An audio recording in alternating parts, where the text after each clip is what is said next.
হলো যে আমাদের এখানে আলীকদমের কুরুপ পাতায় একটি মোরং এলাকায় মোরং পাড়াতে তারা যায় 5 জন তারা টুরিস্ট, এরা ঢাকা থেকে আসে। এখানে আসার পরে গত কালকে আমাদের যেটা তথ্য আসছে, তারা সেখানে অবস্থান করে কুরুপ পাতার প্রথম এলাকায়, এবং সেই তাদের মধ্যে একজন টুরিস্ট সে হলো ছবি তুলতেছিল, আরেকজন টুরিস্ট ওখানে ঘরে একটা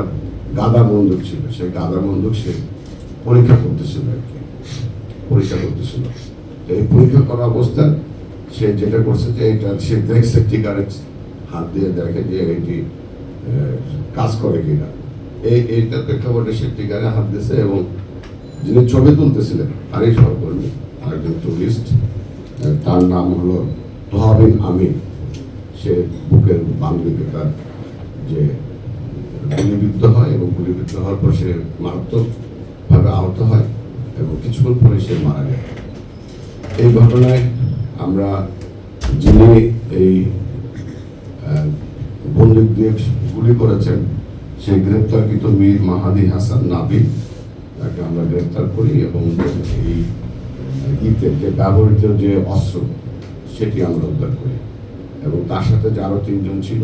আমরা তাদের স্টেটমেন্ট নিয়েছি আসলে ঘটনাটি আছে সাক্ষী হিসেবে। এই ঘটনায় পরপরে আমরা ভিকটিম তোহাবিন আমিরের পরিবারের সাথে যোগাযোগ করি, এবং তারা গতকাল রাতেই আলীকদম থানায় আসে, এবং ভিকটিমের মা বাদীকে একটা মৃত্যু হত্যা মামলা রুজু করে। আর পাশাপাশি যেহেতু অস্ত্র আইনে যেটা বলা আছে যে কারণ বন্দুক উইদাউট পারমিশন ছাড়া রাখতে পারবে না, এই কারণে পুলিশ বাদী হয়ে এই